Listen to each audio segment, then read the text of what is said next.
প্রিয় দর্শক নমস্কার, মু ডক্টর ভবতোষ মণ্ডল। আজি আমি অনিদ্রা বা ইনসমনিয়া সমস্যা সম্বন্ধে কিছু আলোচনা করিবা। প্রিয় দর্শক, কৌশি কারণରୁ নিদ ঠিক নহলে তাহাকু অনিদ্রা বা ইনসমনিয়া কুହାଯାଏ। ଏହି ସମସ୍ୟା ଭୋଗୁଥିବା ରୋଗୀ ରାତିରେ ଶୋଇପାରେ ନାହିଁ, ତାର ଇଚ୍ଛା ଅନୁସାରେ ନିଦ ଆସେ ନାହିଁ। ବିଛଣାରେ ରହି ଯେତେ ଚେଷ୍ଟା କଲେ ମଧ୍ୟ ଆଖିକୁ ନିଦ ଆସେ ନାହିଁ। ରାତି ସାରା ବିଛଣାରେ ଛଟଫଟ ହେବା ଏବଂ ପାର୍ଶ୍ୱ ପରିବର୍ତ୍ତନ କରି କରି ରୋଗୀ ବିରକ୍ତ ହୋଇଯାଏ। ବହୁତ କଷ୍ଟରେ ଟିକେ ନିଦ ହେଲେ ମଧ୍ୟ ଅଳ୍ପ ଶବ୍ଦରେ ନିଦ ଭାଙ୍ଗିଯାଏ। ଆଉ ତାପରେ ଯେତେ ଚେଷ୍ଟା କଲେ ମଧ୍ୟ ନିଦ ହୁଏ ନାହିଁ। ବିଭିନ୍ନ ପ୍ରକାର ଚିନ୍ତା ମନକୁ ଚାଲି ଆସେ। ରୋଗୀ ମନେ କରେ, ଭାବେ ଯେ ମୁଁ ଆଉ ଚିନ୍ତା କରିବି ନାହିଁ, ମାତ୍ର ଚିନ୍ତା ତାଙ୍କ ପିଛା ଛାଡ଼ିଲେ ତ କ'ଣ କରିବ ବେଚାରା। ଯେଉଁ ନିଦ ଅଶାନ୍ତ ମନକୁ ଶାନ୍ତ କରେ, ଦୁଃଖକୁ ଲାଘବ କରେ, ରୋଗ କଷ୍ଟକୁ ଦୂର କରେ, ସେହି ନିଦ ହିଁ ଯେତେବେଳେ ତାଙ୍କ ଠାରୁ ଦୂରେଇ ଯାଉଛି, ସେତେବେଳେ ସେ କିପରି ସୁସ୍ଥ ବା ସୁଖୀ ହୋଇପାରିବ। ନିଦ ଜଣେ ବ୍ୟକ୍ତିର ସୁସ୍ଥ ଶରୀର ଓ ମନ ପାଇଁ ଏକାନ୍ତ ପ୍ରୟୋଜନ। ନିଦ ଠିକ୍ ଭାବରେ ନହେଲେ ରୋଗୀ ଦିନବେଳେ କ୍ଳାନ୍ତି ବା ଦୁର୍ବଳ ଅନୁଭବ କରେ। କୌଣସି କାର୍ଯ୍ୟ କରିବାକୁ ଇଚ୍ଛା ହୁଏ ନାହିଁ। କଥାରେ ସେ ବିରକ୍ତ ହୁଏ।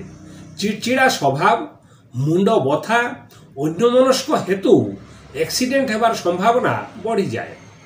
ପାଚନତନ୍ତ୍ର ଦୁର୍ବଳ ହୋଇପଡ଼େ।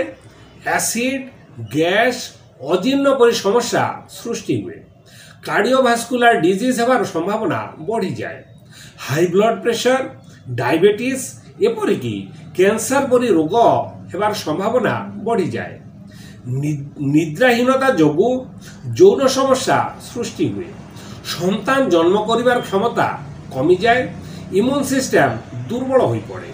ତେଣୁ ଶରୀରରେ ବିଭିନ୍ନ ପ୍ରକାର ଇନଫେକ୍ସନ ହେବାର ସମ୍ଭାବନା ବଢ଼ିଯାଏ।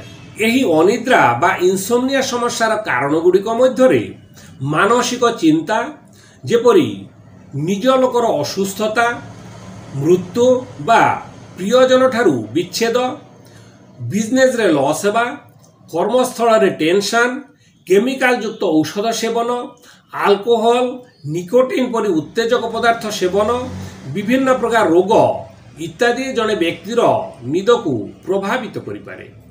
ଏବେ ଆମେ ଜାଣିବା ଏହି ଅନିଦ୍ରା ସମସ୍ୟାର ସମାଧାନ ବା ଚିକିତ୍ସା କଥା। ପ୍ରିୟ ଦର୍ଶକ, ଯଦି କୌଣସି ବ୍ୟକ୍ତିର ମନରେ ଭୀଷଣ ଦୁଃଖ ଅଛି, ଯେପରି ସନ୍ତାନ ଅସୁସ୍ଥ ବା ତାର ମୃତ୍ୟୁ ଯୋଗୁଁ ବା ଅତି ଆପଣାର ମନେ କରୁଥିବା ବ୍ୟକ୍ତିଠାରୁ ବିଚ୍ଛେଦ ହେବା ପରେ ସେ ସମ୍ପୂର୍ଣ୍ଣ ଭାଙ୍ଗି ପଡ଼ିଛନ୍ତି, ସର୍ବଦା ସେହି କଥା ଭାବୁଛନ୍ତି, ଆଖିରୁ ନିଦ ହଜିଯାଇଛି, ଏପରି ଅବସ୍ଥାରେ ନିଦ ଔଷଧ ଅଳ୍ପ ଦିନ ପାଇଁ ସେବନ କଲେ ଚଳିବ। ମାତ୍ର ଯେଉଁଠାରେ ଶରୀରର ବିଭିନ୍ନ ଅନ୍ତର୍ନିହିତ ସମସ୍ୟା ବା ରୋଗ ପାଇଁ ନିଦ ହେଉନାହିଁ, ସେଠାରେ କୌଣସି ନିଦ ଔଷଧ ସେବନ କଲେ ସମସ୍ୟା କମିବା ବଦଳରେ ବଢ଼ିଯିବ। ଏହି ଅନିଦ୍ରା ସମସ୍ୟାର ସମାଧାନ ପାଇଁ ଅନିଦ୍ରାର କାରଣଗୁଡ଼ିକୁ ବୁଝିବାକୁ ହେବ। କାରଣ ଜାଣିପାରିଲେ ଅତି ସହଜରେ ଓ କମ୍ ଦିନ ମଧ୍ୟରେ ଅନିଦ୍ରାରୁ ମୁକ୍ତି ମିଳିପାରିବ। ହୋମିଓପାଥିକ ଚିକିତ୍ସା ଶାସ୍ତ୍ରରେ ସମଲକ୍ଷଣ ମତେ ଔଷଧ ସେବନ କଲେ କେବଳ ଅନିଦ୍ରା ନୁହେଁ, ତା ସହିତ ଶରୀରର ବିଭିନ୍ନ ସମସ୍ୟା ଯାହା ଯୋଗୁଁ ନିଦ ହେଉନାହିଁ ତାହା ସବୁଦିନ ପାଇଁ ଦୂର ହୋଇଯିବ। ତେଣୁ ପ୍ରିୟ ଦର୍ଶକ, ଅନିଦ୍ରା ସମସ୍ୟାରେ ଯେଉଁମାନେ ଭୋଗୁଛନ୍ତି ସେମାନେ ଚିକିତ୍ସା କରି ମଧ୍ୟ ଉପକାର ପାଉନଥିଲେ ଆମର ନମ୍ବର 8249954435 ଓ 8280093659ରେ ସମ୍ପର୍କ କରନ୍ତୁ। ପ୍ରିୟ ଦର୍ଶକ, ଯଦି ଅନିଦ୍ରା ଯୋଗୁଁ କୌଣସି ରୋଗ ସୃଷ୍ଟି ହୋଇଥାଏ ବା ରୋଗ ଯୋଗୁଁ ନିଦ ନ ଆସେ, ତେବେ ନକ୍ସ ଭୂମିକା 200 ଔଷଧଟି ସେବନ କରି ଦେଖନ୍ତୁ। ଆଉ ଅଧିକ ଜାଣିବା ପାଇଁ ଆମ ନମ୍ବରରେ ସମ୍ପର୍କ କରନ୍ତୁ। ପ୍ରିୟ ଦର୍ଶକ, ଆମର ଏହି ଭିଡ଼ିଓଟି ଆପଣମାନଙ୍କୁ କିପରି ଲାଗିଲା କମେଣ୍ଟ ମାଧ୍ୟମରେ ଜଣାନ୍ତୁ।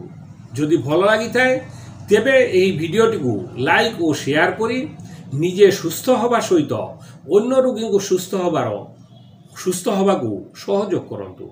आउ आपण आम चैनल नूतन दर्शक होइतिले एपरि भिडियो गुडी को पाइबा पई एही चैनल को सब्सक्राइब मध्य करंतु। धन्यवाद।